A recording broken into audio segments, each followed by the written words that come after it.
Hello friends, ടെക്നിക്കിൻ്റെ Malayalam ചാനലിലേക്ക് സ്വാഗതം. ഇന്ന് നമ്മൾ അൺബോക്സ് ചെയ്യാൻ പോകുന്നത് ഓപ്പോൻ്റെ ഏറ്റവും പുതിയ ഫ്ലാഗ്ഷിപ്പ് ഡിവൈസായ ഓപ്പോ F7 ആണ്. അപ്പോൾ ഓപ്പോ F7 കഴിഞ്ഞ ആഴ്ചയാണ് ഇന്ത്യയിൽ ലോഞ്ച് ചെയ്തത്. എല്ലാ ഓപ്പോ സ്മാർട്ട് ഫോൺസിനെയും പോലെ തന്നെ ഓപ്പോ F7 ഒരു സെൽഫി ഫോക്കസ് സ്മാർട്ട് ഫോണാണ്. അപ്പോൾ ഇന്ന് നമ്മൾ ഇതിൽ അൺബോക്സ് ചെയ്ത് ഈ ഡിവൈസിനെ കുറിച്ചാണ് പറയാൻ പോകുന്നത്. അപ്പോൾ F7 പ്രത്യേകത എന്ന് വെച്ചാൽ അതിൻ്റെ 25 മെഗാ പിക്സൽ സെൽഫി ക്യാമറയാണ്. പിന്നെ ഇതിനകത്ത് കുറേ പുതിയ ആസ്പെക്ട്സും കൊടുത്തിട്ടുണ്ട്. AI റെക്കഗ്നീഷൻ ഉണ്ട്, ആർട്ടിഫിഷ്യൽ ഇൻ്റലിജൻസ് സപ്പോർട്ട് ക്യാമറയിൽ കൊടുത്തിട്ടുണ്ട്. അങ്ങനെ ഒരുപാട് ഫീച്ചേഴ്സ് വരുന്ന ഒരു ചിപ്സെറ്റ് ഡിവൈസാണിത്. അപ്പോൾ ഓപ്പോ F7 ആണ് നമ്മൾ അൺബോക്സ് ചെയ്യാൻ പോകുന്നത്. അപ്പോൾ ബോക്സിൻ്റെ പുറകിൽ തന്നെ ഇതിൻ്റെ ഫീച്ചേഴ്സും സ്പെസിഫിക്കേഷനും കൊടുത്തിട്ടുണ്ട്. 25 മെഗാ പിക്സൽ ഫ്രണ്ട് ക്യാമറയാണ് കൊടുത്തിരിക്കുന്നത്. AI റെക്കഗ്നീഷനുള്ള 4GB റാം 64GB സ്റ്റോറേജും വരുന്നുണ്ട്. 6.23 inch full HD+ resolution display. പിന്നെ ഡിസൈന് യുണീക്ക് ഗ്ലോസി ഡിസൈനാണ് വരുന്നത്. പിന്നെ ഇതിൻ്റെ പ്രൈസിങ് എന്ന് പറഞ്ഞാൽ 21,990 ആണ്. 22,000 രൂപയാണ് ഇതിൻ്റെ അവൈലബിലിറ്റി. പ്രൈസിങ് ഇത് അവൈലബിൾ ആവുന്നത് ഫ്ലിപ്കാർട്ടാണ്, ഓൺലൈൻ എക്സ്ക്ലൂസീവ്. പിന്നെ കടകളിലും അവൈലബിൾ ആണ്. അപ്പോൾ നമുക്ക് അൺബോക്സ് ചെയ്ത് നോക്കാം. അപ്പോൾ നമുക്ക് ആദ്യം ബോക്സ് തുറന്ന് നോക്കാം എന്തൊക്കെയാണ് വരുന്നത്. അപ്പോൾ ബോക്സ് തുറക്കുമ്പോൾ തന്നെ മേളിൽ നിങ്ങൾക്ക് കാണാം ഓപ്പോ F7 കാണാം. നമുക്ക് ഓപ്പോ F7 ജസ്റ്റ് ഒന്ന് മാറ്റി വയ്ക്കാം.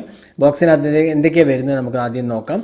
ബോക്സിനകത്ത് വരുന്ന ഇതിനകത്ത് വരുന്നത് ഒരു സിലിക്കോൺ കേസാണ് വരുന്നത്. ഒരു നല്ല ക്വാളിറ്റി സിലിക്കോൺ കേസ് എന്നാണ് പറയാവുന്നതാണ്. നമ്മൾ നേരത്തെ അൺബോക്സ് ചെയ്ത വിവോനെ പോലെ തന്നെ ഓപ്പോം ഒരു നല്ല കേസ് കൊടുത്തിട്ടുണ്ട്. പിന്നെ ഇതിനകത്ത് വരുന്നത് ഇൻഫർമേഷൻ ഗൈഡാണ് വരുന്നത്. ക്വിക്ക് സ്റ്റാർട്ട് ഗൈഡും ഇൻഫർമേഷൻ ഗൈഡും ഇതിനകത്ത് വരുന്നുണ്ട്. പിന്നെ ഇതിനകത്ത് വരുന്ന ഒരു ചാർജറാണ്. അത് സ്റ്റാൻഡേർഡ് അഡാപ്റ്ററാണ്, ഫാസ്റ്റ് ചാർജിങ് സപ്പോർട്ടഡ് അല്ല. 5V 2A ആണ് ചാർജർ കൊടുത്തിരിക്കുന്നത്. പിന്നെ ഇതിൽ വരുന്നത് ഒരു കേബിളാണ്, ഡേറ്റ സിങ്കിങ് ആൻഡ് ചാർജിങ് കേബിളാണ് വരുന്നത്. സ്റ്റാൻഡേർഡ് മൈക്രോ USB കേബിളാണ് വരുന്നത്. പിന്നെ ഇതിനകത്തുള്ളത് ഒരു ഇയർഫോണാണ്. നല്ലൊരു ക്വാളിറ്റി ഇയർഫോണായിട്ട് നമുക്ക് തോന്നി, കാരണം നല്ല ബിൽഡ് ക്വാളിറ്റി ഉള്ള ഒരു ഇയർഫോണാണ് കൊടുത്തിരിക്കുന്നത്. അപ്പോൾ നമുക്ക് ഇതൊക്കെയാണ് ബോക്സിനകത്ത് വരുന്നത്. ഇനി നമുക്ക് ഡിവൈസ് നോക്കാം. അപ്പോൾ ഇതാണ് പുതിയ ഓപ്പോ F7. ഇതിനകത്ത് വരുന്നത് 6.23 inch full HD+ resolution display ആണ്. നിങ്ങൾക്ക് കാണാം ഒരു നോച്ച് ഇൻക്ലൂഡറാണ്. iPhone 10 പോലെ തന്നെ ഇതിനകത്ത് നോച്ച് ഇൻക്ലൂഡറാണ്. പിന്നെ വിവോ V9 നമ്മൾ ഇതേ ഫീച്ചർ കണ്ടായിരുന്നു.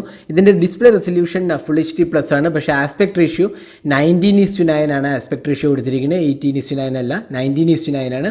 വിവോ V9 പോലെ തന്നെയാണ് വരുന്നത്. പിന്നെ ഇതിൻ്റെ ബാക്ക് പാനലാണെങ്കിൽ ഒരു ഗ്ലോസി ഫിനിഷാണ്. നമുക്ക് കിട്ടിയ ഡിവൈസ് ഒരു റെഡ് കളറാണ്. 3 കളേഴ്സിലാണ് അവൈലബിൾ ആവുന്നത് ഓപ്പോ F7. സിൽവർ വേരിയൻ്റ് ഉണ്ട്, ബ്ലാക്ക് വേരിയൻ്റ് ഉണ്ട്, റെഡ് വേരിയൻ്റ് ഉണ്ട്. അപ്പോൾ റെഡ് വേരിയൻ്റാണ് നമ്മുടെ കയ്യിലുള്ളത്. ഇപ്പം നിങ്ങൾക്ക് കാണാൻ നല്ലൊരു ഗ്ലോസി ഫിനിഷാണ് കൊടുത്തിരിക്കുന്നത്. ഫിംഗർ പ്രിൻറ്റ് സ്കാനറിൽ ചെറിയൊരു കളർ ഡിഫറൻസും കൊടുത്തിട്ടുണ്ട്. പിന്നെ ഇതിൻ്റെ പുറകിൽ വരുന്നത് ഒരു 16 മെഗാ പിക്സൽ ക്യാമറയും ഒരു LED ഫ്ലാഷുമാണ്. ഫ്രണ്ട് പാനലാണെങ്കിൽ ഈ നോച്ചിനകത്താണ് 25 മെഗാ പിക്സൽ ഷൂട്ടർ കൊടുത്തിരിക്കുന്നത്. ഈ 25 മെഗാ പിക്സൽ ഷൂട്ടറിൻ്റെ പ്രത്യേകത എന്ന് വെച്ചാൽ ഇത് സോണീൻ്റെ IMX576 സെൻസറാണ്. ഇതൊരു ഏറ്റവും പുതിയ സെൻസറാണ്. ഓപ്പോ F7 ആണ് ഈ സെൻസർ യൂസ് ചെയ്ത ഫസ്റ്റ് സ്മാർട്ട് ഫോൺ. അതുകൊണ്ട് തന്നെ ഇതൊരു നല്ല മികച്ച പെർഫോമൻസ് കാഴ്ചവെക്കുന്നതാണ് ഓപ്പോ വാഗ്ദാനം ചെയ്യുന്നത്. പിന്നെ ഇതിനകത്ത് വരുന്നത് ഇതിൻ്റെ ഡിസ്പ്ലേ നമ്മൾ നേരത്തെ പറഞ്ഞ പോലെ 6.23 ഇഞ്ചാണ് വരുന്നത്. ഡിസൈൻ നോക്കുകയാണെങ്കിൽ സൈഡിൽ റൈറ്റ് സൈഡിൽ പവർ കീം സിം ട്രേ ഉണ്ട്. സിം ട്രേയിൽ ട്രിപ്പിൾ സ്ലോട്ടാണ്. അതുകൊണ്ട് തന്നെ 2 സിം കാർഡും ഒരു SD കാർഡും അറ്റ് സെയിം ടൈം യൂസ് ചെയ്യാവുന്ന ഒരു സ്ലോട്ടാണ് കൊടുത്തിരിക്കുന്നത്. പിന്നെ ഇതിനകത്ത് താഴെ വരുന്നത് മൈക്രോ USB ചാർജിങ് സ്ലോട്ടും സ്പീക്കർ യൂണിറ്റും 3.5mm ഓഡിയോ ജാക്കുമാണ്. മുകൾ ഭാഗത്ത് ഓപ്പണിങ്സ് സ്ലോട്ട്സ് ഒന്നും തന്നെ വരുന്നില്ല. പിന്നെ ലെഫ്റ്റ് സൈഡിൽ വോളിയം റോക്ക് കീസാണ് വരുന്നത്. പിന്നെ നമുക്കിതിന് സോഫ്റ്റ്വെയറിനെ കുറിച്ച് പറയാം. ഇത് വരുന്നത് ആൻഡ്രോയിഡ് 8.1 ഓറിയോ ആണ് വരുന്ന സോഫ്റ്റ്വെയർ. പിന്നെ ഇതിനകത്ത് സെറ്റിങ്സിൽ പോയി കഴിഞ്ഞാൽ നമുക്ക് ഒരുപാട് അധികം ഫീച്ചേഴ്സ് കാണാവുന്നതാണ്. സ്പ്ലിറ്റ് സ്ക്രീന്, ക്ലോൺ ആപ്സ്, പിന്നെ theme support, smart convenience mode, gestures, അങ്ങനെ ഒരുപാട് ഫീച്ചേഴ്സ് ഇൻക്ലൂഡഡ് ആണ്. പിന്നെ ഇതിൻ്റെ സോഫ്റ്റ്വെയർ നേരത്തെ പറഞ്ഞ പോലെ ആൻഡ്രോയിഡ് 8.1 ഓറിയോ ആണ് വരുന്നത്. അപ്പോൾ ഇതായിരുന്നു ഒരു ബ്രീഫ് ഐഡിയ ഓപ്പോ F7 കുറിച്ച്. ഇനി നമുക്ക് ഇതിൻ്റെ ഏറ്റവും ഇമ്പോർട്ടൻ്റ് ആയ കാര്യമായ ക്യാമറയെക്കുറിച്ച് നോക്കാം. അപ്പോൾ ക്യാമറ ഓപ്പൺ ചെയ്യുമ്പോൾ തന്നെ നമുക്ക് ടിപ്പിക്കൽ ഓപ്പോ ഇൻ്റർഫേസ് കാണാം.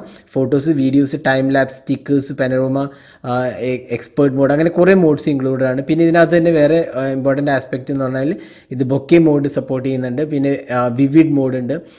പിന്നെ അങ്ങനെ ഒരുപാട് അധികം ഫീച്ചേഴ്സ് ഇൻക്ലൂഡഡ് ആണ്. പിന്നെ സെൽഫി ക്യാമറ ആണെങ്കിലും വളരെ നല്ല സെൽഫി ക്യാമറയാണ് വരുന്നത്. പിന്നെ ഇതിൻ്റെ അകത്ത് AI റെക്കഗ്നീഷൻ ഉണ്ട്. ആർട്ടിഫിഷ്യൽ ഇൻ്റലിജൻസ് വെച്ച് നമ്മൾ എടുക്കുന്ന ഫോട്ടോൻ്റെ ഒബ്ജക്റ്റ് ഐഡൻറ്റിഫൈ ചെയ്ത് അതിനനുസരിച്ച് കളറും ക്വാളിറ്റിയും ഇമ്പ്രൂവ് ചെയ്യാവുന്ന AI റെക്കഗ്നീഷനും ഇതിനകത്ത് ഇൻക്ലൂഡഡ് ആണ്. അപ്പോൾ നമുക്ക് ഇതിനകത്തെടുത്ത കുറച്ച് സാമ്പിൾസ് നോക്കാം. ആദ്യം നമുക്ക് ക്യാമറയിൽ നിന്ന് എടുത്ത് ഡയറക്റ്റിനെടുത്ത് ഫോട്ടോ നോക്കാം. നല്ലൊരു ക്വാളിറ്റിയാണ് കൊടുത്തിരിക്കുന്നത്. നമ്മൾ ഇൻഡോർ ലൈറ്റിങ്ങിൽ എടുത്ത ഫോട്ടോ ആണെങ്കിലും നല്ലൊരു ക്വാളിറ്റി കാഴ്ചവെക്കുന്നുണ്ട്. അപ്പോൾ നമുക്ക് ഇന്ന് കൊടുത്ത കുറച്ച് സാമ്പിൾസ് കാണാം. ഇതൊക്കെയാണ് ഓപ്പോ F7 എടുത്ത കുറച്ച് ക്യാമറ സാമ്പിൾസ്. നമ്മൾ ഡീറ്റെയിലായി റിവ്യൂ പോസ്റ്റ് ചെയ്യുമ്പോൾ ഡീറ്റെയിലായി ക്യാമറയെക്കുറിച്ച് പറയുന്നതാണ്. ഇപ്പോൾ നിങ്ങൾക്ക് കാണാം, ഇത് അത്യാവശ്യം നല്ലൊരു പെർഫോമൻസ് തരുന്ന ഒരു ക്യാമറയാണ് ഓപ്പോ F7 വന്നിരിക്കുന്നത്. 16 മെഗാ പിക്സൽ റിയർ ക്യാമറയും 25 മെഗാ പിക്സൽ ഫ്രണ്ട് ക്യാമറയാണ് ഓപ്പോ S7 ഇൻക്ലൂഡ് ചെയ്തിരിക്കുന്നത്. ഇനി ഇതിൻ്റെ ബാറ്ററിയെക്കുറിച്ച് പറയുകയാണെങ്കിൽ 3400 mAh ബാറ്ററിയാണ് വരുന്നത്. അപ്പോൾ ബാറ്ററി പെർഫോമൻസ് അത്യാവശ്യം ഭേദപ്പെട്ട ബാറ്ററി പെർഫോമൻസ് ആയിരിക്കും എന്നാണ് നമ്മൾ കരുതുന്നത്. കാരണം 3400 mAh എന്ന് പറയുമ്പോൾ അത്യാവശ്യം ബേസിക് 1 ഡേ ലാസ്റ്റ് ചെയ്യാവുന്ന ഒരു ബാറ്ററിയാണ് കൊടുത്തിരിക്കുന്നത്. പിന്നെ ഇതിൻ്റെ ഏറ്റവും വേറൊരു ഇമ്പോർട്ടൻറ്റ് ആസ്പെക്ട് എന്ന് പറയുന്നത് ഇതിൻ്റെ പ്രോസസ്സറാണ്. Helio P60 ഒക്ടകോ ചിപ്സെറ്റാണ്, മീഡിയാടെക്കിൻ്റെ ചിപ്സെറ്റാണ്. പൊതുവെ നമ്മൾ മീഡിയാടെക്കിൻ്റെ ചിപ്സെറ്റ് എന്ന് പറയുമ്പോൾ അതിനത്ര പെർഫോമൻസ് ഓറിയൻറ്റഡ് ചിപ്സെറ്റായി നമ്മൾ കണക്കാക്കാറില്ല. കാരണം സ്നാപ്ഡ്രാഗൺ കുറച്ചും കൂടെ പെർഫോമൻസ് ഓറിയൻറ്റഡ് നമ്മളെപ്പോഴും ഒരു ധാരണയുണ്ട്. പക്ഷേ ഹീലിയോ P60 നല്ലൊരു പെർഫോമിംഗ് ചിപ്സെറ്റാണ്. നമ്മൾ ഈ ഹീലിയോ P60 എന്ന് പറയുന്ന ചിപ്സെറ്റ് ആദ്യം അനൗൺസ് ചെയ്തത് മൊബൈൽ വേൾഡ് കോൺഗ്രസ്, അത് MWC 2018 അത് ഫെബ്രുവരിയിലാണ് അനൗൺസ് ചെയ്തത്. ഇതിൻ്റെ ബെഞ്ച് മാർക്ക് സ്കോർ നിങ്ങൾക്ക് കാണാം, 1,40,40,000 ഓൾമോസ്റ്റ് സ്കോർ വരുന്നത്. അത് നല്ലൊരു പവർഫുൾ സ്കോറാണ്. അപ്പോൾ അതുകൊണ്ട് തന്നെ നല്ലൊരു പെർഫോമൻസ് ഓറിയൻറ്റഡ് ചിപ്സിലാണ് ഹീലിയോ P60 കൊടുത്തിരിക്കുന്നത് ഇതിനകത്ത്.